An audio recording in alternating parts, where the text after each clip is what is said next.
Hello, नमस्कार प्रस्तुतियों। देखिए इस क्लास के अंदर हम राजस्थान के पशु परीक्षा एग्ज़ाम के लिए पार्ट बी के कुछ महत्वपूर्ण प्रश्नों को देख रहे हैं और ये सभी प्रश्न बहुत ही महत्वपूर्ण हैं। और जैसा कि आप सभी जानते हैं कि राजस्थान पशु परीक्षा एग्ज़ाम ये जो एग्ज़ाम आयोजित होने वाला है, इस एग्ज़ाम के अंदर इस बार कॉम्पिटिशन बहुत है, ठीक है?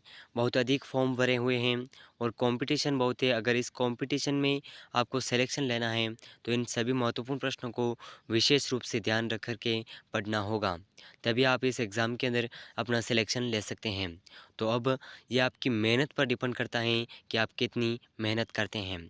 तो देखिए इस चैनल पर हम पशु परीक्षा एग्ज़ाम से संबंधित सभी महत्वपूर्ण प्रश्नों की क्लासेस कर रहे हैं और उनमें से ये कुछ महत्वपूर्ण प्रश्न हैं, इन्हें आप ज़रूर याद रखिएगा और इस क्लास के एंड तक बने रहिएगा।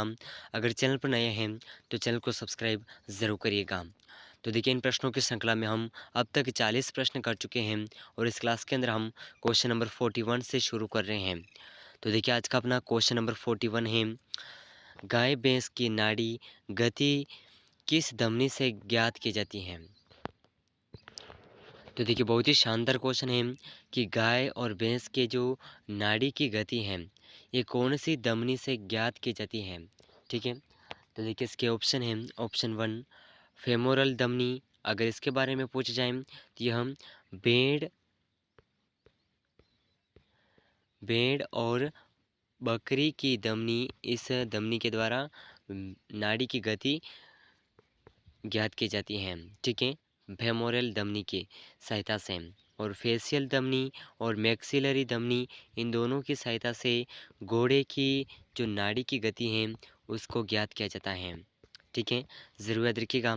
तो अब इस क्वेश्चन के अंदर पूछा गया है कि गाय और भैंस के नाड़ी की गति किस धमनी से ज्ञात की जाती है, तो इसका सही आंसर हो जाएगा ऑप्शन थ्री, कोक्सियल धमनी, ठीक है। ऑप्शन थ्री इस प्रश्न का बिल्कुल सही आंसर हो जाएगा, ज़रूर याद रखिएगा, बहुत ही महत्वपूर्ण क्वेश्चन है। चलिए नेक्स्ट क्वेश्चन, क्वेश्चन नंबर 42।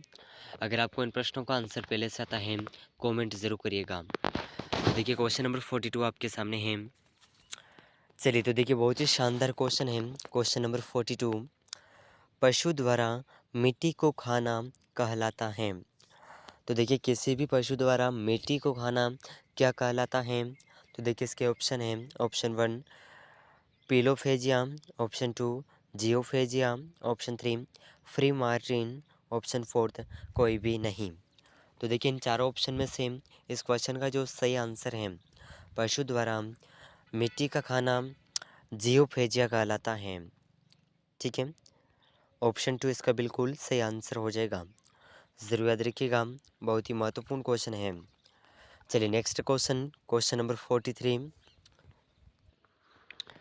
चलिए तो देखिए बहुत ही शानदार क्वेश्चन है। क्वेश्चन नंबर 43, इंडियन वेटेरिनरी, देखिए इंडियन वेटेरिनरी रिसर्च इंस्टीट्यूट कहाँ स्थित है?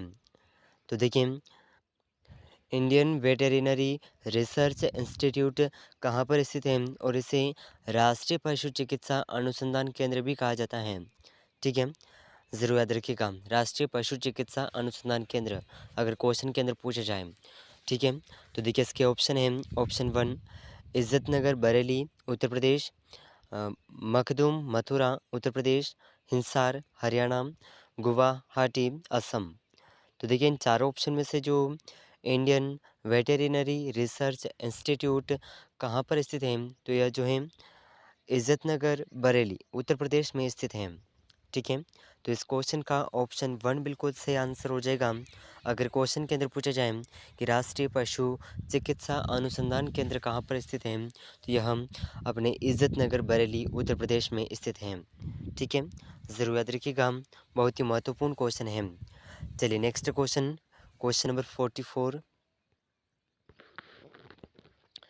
चलिए तो देखिए क्वेश्चन नंबर 44 आपके सामने है। ये पशु परीक्षा एग्जाम के पार्ट बी से संबंधित क्वेश्चन है, ठीक है। तो देखिए हैचिंग क्या है? क्वेश्चन के अंदर पूछा गया है कि हैचिंग क्या है, ठीक है। तो देखिए इसका जो ऑप्शन वन है मुर्गी के अंडे देने की प्रक्रिया, तो देखिए अगर पूछा जाए कि मुर्गी के अंडे देने की प्रक्रिया क्या कहलाती है, तो यह लेइंग कहलाती है, ठीक है, लेइंग। अगर क्वेश्चन के अंदर पूछा जाए कि लेइंग क्या है, तो ये मुर्गी के अंडे देने की प्रक्रिया को लेइंग कहते हैं। ठीक है। और हैचिंग के बारे में अगर पूछा जाए तो देखिए इसके ऑप्शन हैं अंडे से चूजे बाहर आने की प्रक्रिया, अंडे की सुरक्षा की प्रक्रिया, अंडे को ऊष्मा देने की प्रक्रिया। तो देखिए इन चारों ऑप्शन में से जो सही आंसर है, ठीक है, यह सही आंसर हो जाएगा हैचिंग। अंडे से चूजे बाहर आने की प्रक्रिया है, इसे हैचिंग कहते हैं। तो इस प्रश्न का ऑप्शन 2 बिल्कुल सही आंसर हो जाएगा। ठीक है, ऑप्शन 2 बहुत ही महत्वपूर्ण क्वेश्चन है, ज़रूर याद रखिएगा। चलिए नेक्स्ट क्वेश्चन है क्वेश्चन नंबर 45। चलिए तो देखिए क्वेश्चन नंबर 45 आपके सामने है, बहुत ही महत्वपूर्ण क्वेश्चन।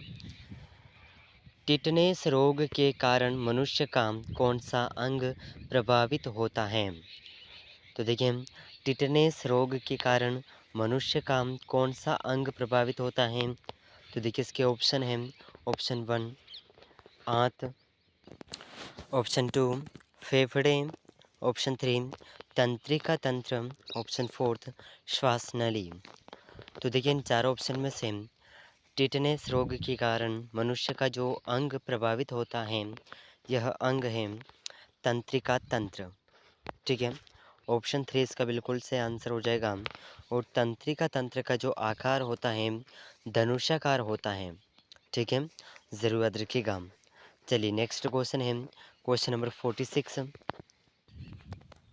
चलिए तो देखिए क्वेश्चन नंबर 46 आपके सामने है, कौन सी बीमारी प्रोटोजोआ के कारण होती है? तो देखिए इनमें से जो ऐसी कौन सी बीमारी है जो प्रोटोजोआ के कारण होती है? तो देखिए इसके ऑप्शन हैं ऑप्शन 1 चेचक, option 2 pyorrhoea, option 3 filaria, option 4 diphtheria. तो देखिए इन चारों ऑप्शन में से वह बीमारी जो प्रोटोजोआ के कारण होती है, यह बीमारी है पायरिया। ठीक है, ऑप्शन 2 बिल्कुल सही आंसर हो जाएगा। और इसके कारण मलेरिया रोग भी होता है, मलेरिया। ठीक है, ज़रूर याद रखिएगा। और देखिए फाइलेरिया जो है यह हाथी के पाँव का रोग है। ठीक है, चलिए नेक्स्ट क्वेश्चन है क्वेश्चन नंबर 47। चलिए तो देखिए बहुत ही शानदार क्वेश्चन है क्वेश्चन नंबर 47, बहुत ही महत्वपूर्ण है, ज़रूर याद रखिएगा। ठीक है, सूर्य को देखने के लिए किस यंत्र का प्रयोग किया जाता है? बहुत ही महत्वपूर्ण क्वेश्चन है, ज़रूर याद रखिएगा। ठीक है, सूर्य को देखने के लिए कौन से यंत्र का प्रयोग किया जाता है? तो देखिए इसके ऑप्शन हैं क्रेस्टोग्राफ, ऑप्शन 2 सन मीटर, ऑप्शन 3 हेलियोस्कोप, ऑप्शन 4 है टेलीस्कोप। तो देखिए इन चार ऑप्शन में से सूर्य को देखने के लिए हेलियोस्कोप का प्रयोग किया जाता है। ठीक है, ऑप्शन 3 बिल्कुल सही आंसर हो जाएगा। ठीक है, बहुत ही महत्वपूर्ण क्वेश्चन है, ज़रूर याद रखिएगा। चलिए नेक्स्ट क्वेश्चन क्वेश्चन नंबर 48। चलिए तो देखिए क्वेश्चन नंबर 48 आपके सामने है, बहुत ही महत्वपूर्ण क्वेश्चन है। निम्न में से अदिश राशि नहीं है। तो देखिए इनमें से अदिश और संदिश और एक और होती है दिशान राशि। तो देखिए इनमें से जो अदिश राशि से संबंधित नहीं है उस शब्द को पहचानना है। ठीक है, तो देखिए इसके ऑप्शन हैं आयतन, द्रव्यमान, बल, लंबाई। तो इन चारों ऑप्शन में से ऑप्शन 3 बिल्कुल सही आंसर है। ठीक है, इसके अलावा सदिश राशि जिसकी हैं वेग, बल, त्वरण, चुक्षेत्र। ठीक है, और इनमें से अदिश राशि जो है आयतन, द्रव्यमान, तापमान, आवेश और ऊर्जा, ये सभी अदिश राशि के अंदर आता है। और सदिश राशि के अंदर वेग, बल, त्वरण, चुक्षेत्र, ये सभी इस सदिश राशि के अंदर आता है। ठीक है, तो इस प्रश्न को आप विशेष रूप से ध्यान रखिएगा, आने वाले एग्ज़ाम के अंदर पूछा जा सकता है। चलिए नेक्स्ट क्वेश्चन है क्वेश्चन नंबर 49। चलिए तो देखिए बहुत ही महत्वपूर्ण क्वेश्चन आपके सामने है क्वेश्चन नंबर 49। गोल्ड को घोलने के लिए निम्नलिखित में से किसका उपयोग किया जाता है? तो देखिए सोने को घोलने के लिए, उसे पिघलाने के लिए कौन से किसका उपयोग किया जाता है? द्रव्य का। ठीक है, तो देखिए इसके ऑप्शन है। ऑप्शन 1 हाइड्रोक्लोरिक अम्ल, ऑप्शन 2 सल्फ्यूरिक अम्ल, ऑप्शन 3 नाइट्रिक अम्ल, ऑप्शन 4 है एक्वा रेजिया। तो देखिए इन चारों ऑप्शन में से गोल्ड को घोलने के लिए जिस द्रव्य का प्रयोग किया जाता है, इस द्रव्य का नाम है एक्वा रेजिया। ठीक है, ऑप्शन 4 बिल्कुल सही आंसर हो जाएगा। ठीक है, ज़रूर याद रखिएगा, बहुत ही महत्वपूर्ण क्वेश्चन है। चलिए तो देखिए बहुत ही शानदार क्वेश्चन है, क्वेश्चन नंबर 50। ठीक है, बहुत ही महत्वपूर्ण है। मनुष्य की लाल रक्त कणिकाओं, जिसे कहते हैं इंग्लिश में आरबीसी, इनका जो औसत जीवन काल होता है यह कितना होता है?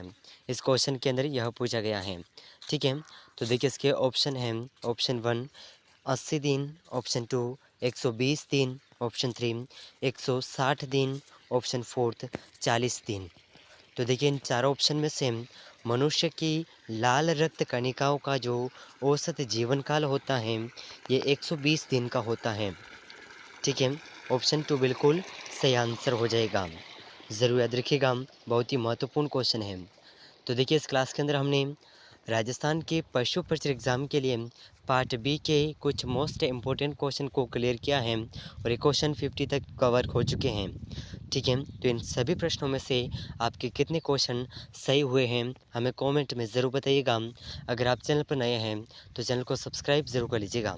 इस क्लास को अपने दोस्तों तक शेयर करिएगा और हमारे साथ जुड़े रहिएगा। मिलते हैं अगले महत्वपूर्ण प्रश्नों के साथ में, तब तक के लिए जय हिंद, जय भारत।